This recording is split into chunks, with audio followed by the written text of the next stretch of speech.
All right. Well, thank you. Yeah, So now, I'm sorry, continue. no, I was saying, yeah, K-12 is, is pretty much here to stay for the most part. Yeah, I think so. I hope so. Yeah. Yeah. Unless they hire robots, and that's even scary. I'm like, I was looking at Total Recall the other day, and I was thinking, back when that came out, you thinking like, oh, that ain't gonna happen, and then you look up now, and you're like, whoa. Mm-hmm. Yes, no, you're right. You're very Yeah. right. Okay, so now were you looking for a second shift position or were you more attracted to the job itself or both? Oh, a little bit of both. Right now, I'm actually work. I took a when I got laid off, I decided to go ahead and take a second shift help desk. Is something in, I don't like gaps and stuff like that, so I'm already doing second shift. 2 p.m. to was it 2 p.m. to 10 p.m. and then, well, that's Monday through Wednesday, and then on Thursday nights it's crazy. It's a 10 p.m. Oh no, it's a 2 p.m. to 6 a.m. Ooh. So I'm in the hours of I'm in the witching hours and stuff. So when I get off that shift, I feel like Count Dracula. It's kind of rough. I don't like the overnight thing. So I've worked second shift before. When I was at Travelers Insurance, when those migrations, we had to migrate when a lot of users were out of office. So I have done second shift before. Okay. All right. So now, does this job, did it make sense to you when you were reviewing the job posting? Does it align with some of the type of work that you've done in the past? I believe so in terms of system administration. Now, I do want to be candid. I don't really know a whole lot about Java. I seen that was something that was I That's a think they nice to have. oh, it's a nice to have. Okay, it looked like it was, well, I don't know if it was required, but I noticed that was something that was emphasized. Well, it's something that will make your job easier if you could read code. You don't have to Okay. write code, but if you could read code. But Matt will be able to explain that. They're really just wanting to make sure they can find someone that has the aptitude and experience with some of the tooling that was listed that you checked off. Um, and then those other pieces again are a nice to have just to make your role easier, Right. and that also you would gain exposure to it anyways and you'll eventually learn on the job. But again, that's not, it's desired but it's not a requirement. Okay. Okay. Okay, I But see. thank you for your candidness, I appreciate that. Oh, no problem. And I'm looking at the description again. I just went ahead and pulled it up.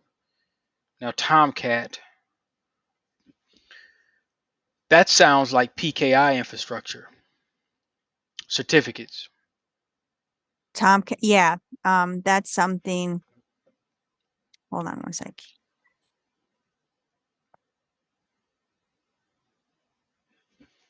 I take notes, so um I'm just writing stuff down. It's a habit I got. no worries. Okay, so yeah, Tomcat is one that you will need to hopefully have some experience with. If not, have the aptitude to kind of learn on the fly. Okay. But the technical interview will definitely demonstrate if you have the aptitude. Okay. All right, cool. So as far as uh this particular role, you're not going to have as much interactions with um fellow peers as much as you would if you were during the day. So a lot of this position will um, require you to kind of think on your own.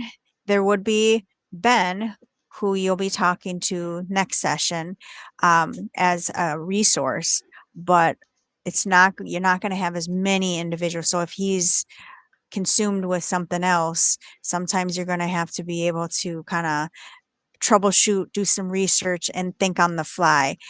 Is there any examples you can provide that demonstrates your experience in be trying to troubleshoot a problem on your own without having other resources?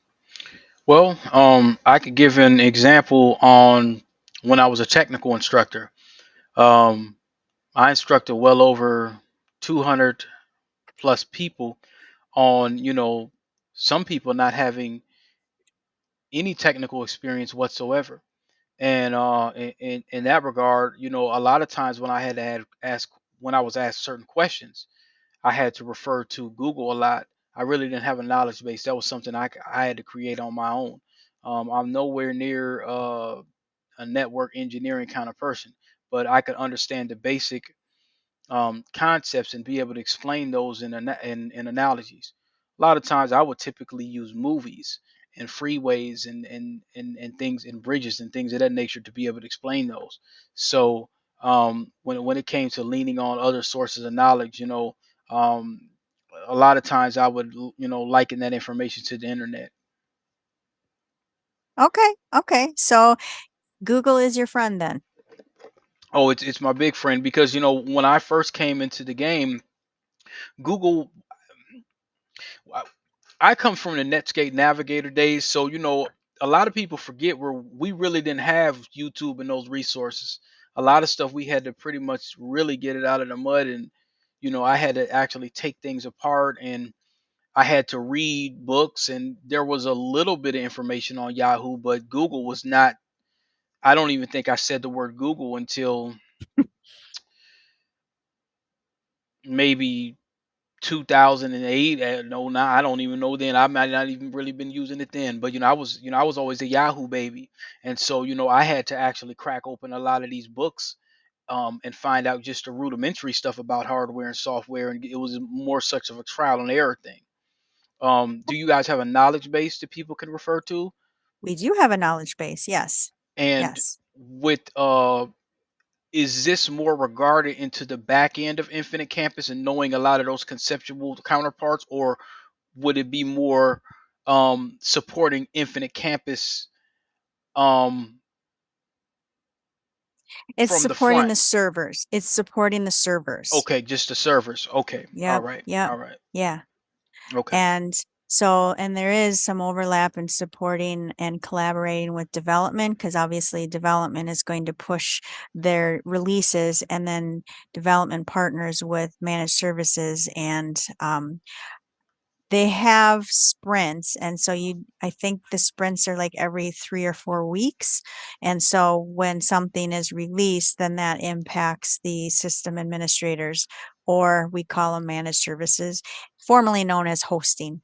So, okay, so yeah, it's but you do have some experience working for Flywheel, which is a SaaS. We are SaaS as well. So right, um, there may be situations, and that's why we have second shift where things happen when it's outside school hours. So right, it does not obviously impact anything that the um, individuals that are working during the day are doing. So that's where these positions will step in to make sure that there's no issues that arise. And if there is, God forbid, then these individuals will be there to assist to resolve and find solutions immediately or as soon as possible. okay, So, and yeah, patching and running yeah. OS updates, and these servers would be I'm assuming primarily Linux. Um, that's a good question for Matt. Okay, Yeah, yeah, all right, I would definitely ask him. Um, so as far as you spoke to thinking on the fly, now let's talk about when you are in a situation in any of your previous roles, has there ever been a time where you were going down one path, you were following the expectations, and then all of a sudden priorities change, and then whoop, you got to kind of quick turn and readjust your focus and kind of reprioritize and now go down this path. Is there any times where experience that you've had where you had to readjust your thought process in a quick manner? yeah. When I was a desktop team lead at AIG, we were working with Dell and we were working with AIG, and it was another third party company that I had to report to because I used to run a lot of the spreadsheets. I was kind of given power to hire a lot of my old friends from the previous Windows 7 migrations. So there was a couple different times where there was people that was on the team and they said, "Hey, well, Derek, I found another opportunity." I had a buddy that came and worked with me for a little while, and um, he said, "Well, there's a company that's hiring for a SCCM administrator." He said, "But I don't want to leave you in the cold." I said, "Man, get out of here. I'm not going to keep you here doing desktop work when you could be an SCCM admin. That would be selfish of me." You know, Now that gave me more work. I had to get out there and start deploying a lot of machines too. But I learned one thing about technology. A lot of times, it's not really so much about technology; it's about people and the power of negotiation. So sometimes I could go back to the project managers, and a lot of times we were kind of supporting. I guess that was my first time, honestly, kind of understanding a little bit about life cycle management. If I would have really knew that term and understood what I was doing, I probably would have used it on my resume. Probably would have made a little more money. But um, we supported. There was a lot of applications that had to be um, certified through the business units, and many a times. Um, what we had there at AIG is you had a lot of people that uh, I guess they took kind of the Fred Flintstone approach, and we're going into Windows 7, so we have to pretty much in that manner we have to move on. So a lot of people did not want to move on because they thought that the same thing with Windows 10 happened with 7. The UX, the design. They're not comfortable with that. They're comfortable with only what they know. So when they get into when they see Windows 7, they're like, "Oh, my icons are in different places and stuff." So they used to hide their computers and lock them in the door and take PTO when I come. Um, so a lot of times we had to hold back on those applications, and then what I would do is I would just shift over and we would start migrating. Eventually, I started a remote depot imaging station where I can get shipped computers from Dell, and then I could just move the data over and then ship that computer directly to New York. So we became a depot. We became the top migration site out of North America. So I guess that would be an idea, shifting ideas or Oh, shifting, yeah. priority. Yes, definitely. Thank you. No problem. I got my So coffee today. has Yeah. as far as so there are going to be obviously practices and best practices and workflows and processes that you are going to be trained on if given this opportunity. And the best way that you can improve is having an alternative perspective from the outside come in and actually execute on those processes and then realize through that execution that, you know what, there's a more efficient way of going about this. Have you ever thought of doing X, Y, or Z? Has there ever been a time in your previous roles where you were trained on a process and while doing so, you were able to recommend and provide some process improvements? Yeah, well, I could tell you about a very non-conventional way. When I was brought on to be a technical instructor for the Osiris organization, when I was doing that instruction in 2016, we decided to get these books. They're really good books. They were for what they call the 98366 certification. Um, but the thing is theory only goes so far. And so the first week, once we kind of got everybody settled in and everybody joined the class, and I kind of had the head count for the class, I grabbed a bucket and I said, everybody has their books that I shipped to them and everything. And they said, yeah, we got their books. I said, all right, we're throwing them in the trash. And I wasn't throwing their books in the trash, but they thought, oh, you're throwing our books away. I said, no, we're not doing that. I said, I'm going to show you guys how to actually get a job. This is going to be it's a certification class, but the thing is it's not really going to tell you about a ticketing system. I said nowhere in this book it doesn't mention a ticketing system. So I basically said we're just going to go completely away from the status quo and we're going to go directly on how I came into the game. I came in with hands on. So you want to think of it as a trade. When I used to tell the students, they said I said, what is everybody in this class? Well, I'm a student. I said, no, you're not. You're not a student. That's no stretch of imagination. I said, you're an IT professional. And they say, well, I'm not an IT professional yet. I said, as soon as you walk through this door, you're an IT professional. I said, because when you leave today, you're going to understand how to use TeamViewer. We're going to set everybody up on virtual machines, VirtualBox. I'm going to have everybody sign up for AWS accounts. And you're going to add Active Directory, DHCP. You're going to do all the stuff that they're never going to probably teach you on your first job for a help desk. Then we're going to crack open the book halfway through the class. We're going to have everybody install Wireshark. So now I could have just said, well, let's just go by the book and take a bunch of practice tests. But see, that's not the real world. And that's why a lot of times I would employ, I would have people that owe me favors from places like Splunk and Microsoft. I brought the class to the Microsoft data center. And I said, all right, this is the data center. Now next time I bring the next class, it ain't gonna be no data center. I said it's gonna be in the cloud. So I was showing them all this AI stuff that they were showing, and it's stuff that they were showing us that I showed them that they had access to, that I can't say to tell you on the Zoom, but they had stuff on there that wasn't even out yet.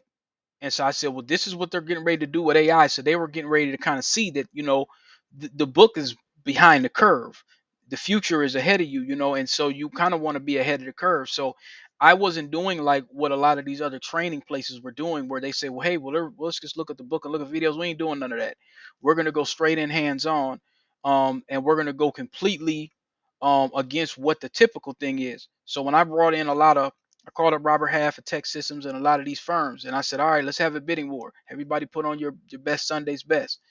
Let's get your resume together. And I did a PowerPoint presentation on Azure, and I acted as project manager. And I told everybody, um, each person is going to be given a title, and you're going to have a group of people that you work with, and you guys are going to come and present what we did in this class. And everybody got jobs. I had a guy that was he used to be on in the Navy. He came in and he started working for a big telecom company and became a manager in 4 months. That's 4 months willing joining the class. Now, the college will give you 2 years and you got to sit there and wait. And I said, no, we're not going to wait. Because I said I didn't wait. I didn't wait 2 years to get a degree to get into this industry. And you could do the same. A lot of it is afforded to you because now we do have Google and all these boot camps and stuff. We didn't have that before. So it's kind of long winded, but that's pretty much the process that I did. And they said once the nonprofit said, "Hey, that's a great process." I said, "Do you guys want me to change anything?" They said, "No, don't change anything. Hmm. We want that. That works. Do not change nothing. Let's just go along with that. That's a working formula, and it Hmm. seems to help people out for them to actually touch it because sometimes they just look at the book and they're not able to touch it. Hmm. Hmm. Good. Thank you. I really like that example. Thank you, thank you. Okay, so we got 2 minutes. Um, is there any questions that I can answer for you in regards to employment with Infinite Campus? Yeah, I'm gonna try to keep it away from the technical because I'm always thinking technically. What would you say if you give an example of the learning curve um, of the company, and also can you say what are some things that you would like to see in changes in terms of process and SOP? For this role or for the company? I'll say both. I'll say both. So I'm gonna say for the role, that's a question that you need to specifically ask the team. Okay. But for the company though, um, the main challenge that we have here is finding individuals that understand that our culture is very solid and to try and transition into that culture and understand that collaboration and in-person interaction and learning from each other, in-person learning goes a long way. We did not change. So it's funny that you have um, COVID as a time frame, but Right. pre-COVID, we were a company that was majority on site with the flexibility to work remotely.